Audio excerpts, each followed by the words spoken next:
ಓಂ ಶ್ರೀ ಸಾಯಿರಾಮ್. ನನ್ನ ನೆಚ್ಚಿನ ಸ್ವಾಮಿಯವರ ಪಾದಪದ್ಮಗಳಿಗೆ ಕೋಟಿ ಕೋಟಿ ಪ್ರಣಾಮಗಳನ್ನು ಸಲ್ಲಿಸುತ್ತಾ ಗುರು ಪೌರ್ಣಮಿಯ ಬಗ್ಗೆ ಎರಡು ಮಾತನಾಡಲು ಇಚ್ಛಿಸುತ್ತೇನೆ. ಎಲ್ಲರಿಗೂ ನನ್ನ ಸಾಯಿರಾಮ್ಗಳು. ಅಖಂಡ ಮಂಡಲಾಕಾರಂ ವ್ಯಾಪ್ತಂ ಯೇನ ಚರಾಚರಂ ತತ್ಪದಂ ದರ್ಶಿತಂ ಯೇನ ತಸ್ಮೈ ಶ್ರೀ ಗುರವೇ ನಮಃ. ಅಜ್ಞಾನತಿಮಿರಾಂಧಸ್ಯ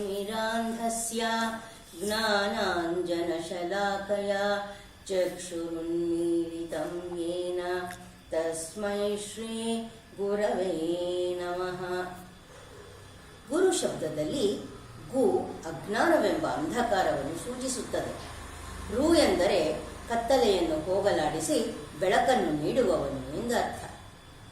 ವೇದಶಾಸ್ತ್ರಾದಿಗಳನ್ನು ಅಧ್ಯಯನ ಮಾಡಿಸುವವನು, ಮಂತ್ರಗಳಿಗೆ ವ್ಯಾಖ್ಯಾನ ಮಾಡುವವನು, ಶಿಷ್ಯರಿಗೆ ಶಾಸ್ತ್ರಾದಿಗಳನ್ನು ಬೋಧಿಸಿ ಅವರನ್ನು ಸನ್ಮಾರ್ಗದಲ್ಲಿ ನಡೆಸುವವನು, ತಾನೂ ಶಾಸ್ತ್ರ ಮಾರ್ಗದಲ್ಲಿ ನಡೆದು ಜನರಿಗೆ ಮಾರ್ಗದರ್ಶನ ಮಾಡುವವನು ಯಾರೋ ಅವನನ್ನು ಗುರು ಅಥವಾ ಆಚಾರ್ಯ ಎನ್ನುತ್ತಾರೆ.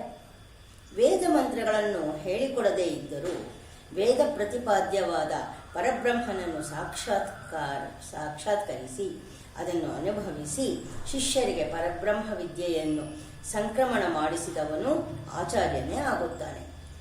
ಗುರುವು ಗುರುತತ್ವದಿಂದ ಕೂಡಿದ್ದರೂ ತಾನೂ ಮುಳುಗದೆ ಇತರರನ್ನು ದಾಟಿಸುವ ಬೆಂಡು, ಸಾಧಾರಣ ಬೆಂಡಲ್ಲ, ಅತಿ ದೊಡ್ಡ ಬೆಂಡು ಅಥವಾ ಹಡಗು ಎನ್ನಬಹುದು. ವಿದ್ಯುತ್ ಶಕ್ತಿಯು ಪ್ರವಹಿಸಲು ಹೇಗೆ ಮಧ್ಯವರ್ತಿಯ ಸಹಾಯ ಅವಶ್ಯಕವೋ ಹಾಗೆಯೇ ಲೋಕಗುರುವಾದ ಭಗವಂತನ ಶಕ್ತಿಯು ಹರಿಯಲು ಭಗವನ್ಮಯವಾಗಿ ಅವತರಿಸಿದ ಗುರುವು ಜೀವಿಗೆ ಬೇಕು.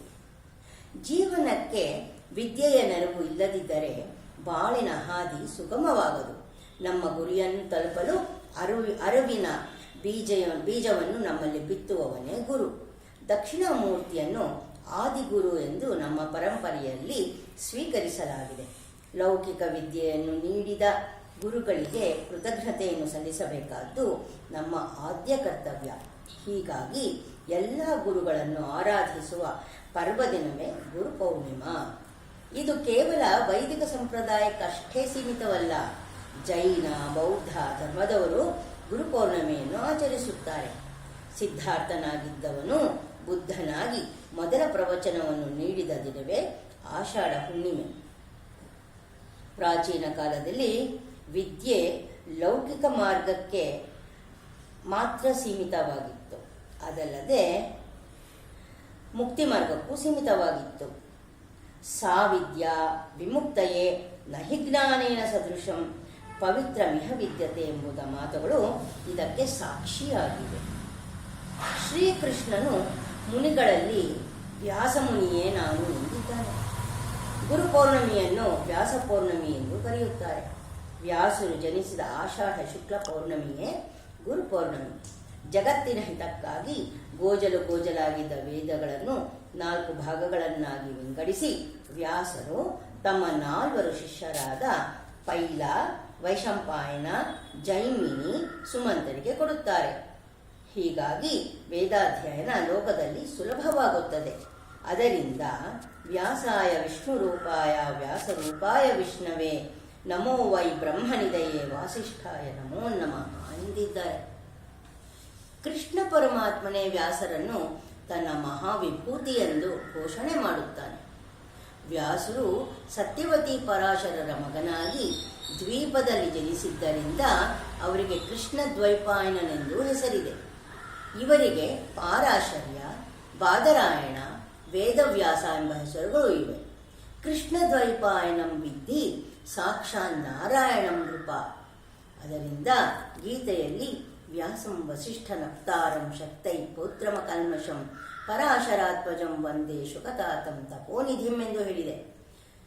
ವ್ಯಾಸರು ವೇದಗಳ ವಿಭಾಗ, ಮಹಾಭಾರತದ ರಚನೆ, ಪುರಾಣಗಳ ಪರಿಷ್ಕರಣೆ, ಬ್ರಹ್ಮಸೂತ್ರದ ರಚನೆ ಮುಂತಾದ ದಿವ್ಯ ಕೃತಿಗಳ ಮೂಲಕ ವೇದ ಸಂಸ್ಕೃತಿಗೆ ಅತ್ಯಂತ ಉಪಕಾರಿಗಳಾಗಿರುತ್ತಾರೆ.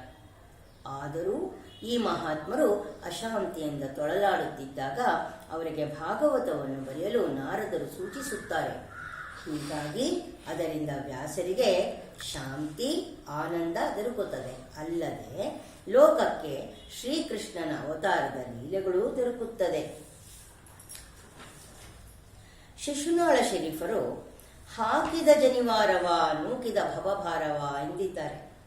ಗುರು ನರನಲ್ಲ, ಸಾಕ್ಷಾತ್ ಹರ. ಒಟ್ಟಾರೆ ಗುರುವೆಂದರೆ ನಡೆದಾಡುವ ದೇವರೆಂದು ನಮ್ಮ ಪ್ರಾಚೀನ ಸಾಹಿತ್ಯ ಸಾರುತ್ತಿದೆ. ಗುರು ಬ್ರಹ್ಮನಾಗಿ ಜ್ಞಾನಾಂಕುರ ಮಾಡಿ, ವಿಷ್ಣುವಾಗಿ ಜ್ಞಾನ ಪ್ರಸಾರ ಮಾಡಿಸಿ, ಶಿವನಾಗಿ ಭವದ ಕಷ್ಟಗಳನ್ನು ನಾಶ ಮಾಡುವವನಾಗಿದ್ದಾನೆ. ಗುರು ಬ್ರಹ್ಮ, ಗುರು ವಿಷ್ಣು, ಗುರುದೇವೋ ಮಹೇಶ್ವರ, ಗುರು ಸಾಕ್ಷಾತ್ ಪರಬ್ರಹ್ಮ. ತಸ್ಮೈ ಶ್ರೀ ಗುರವೇ ನಮಃ.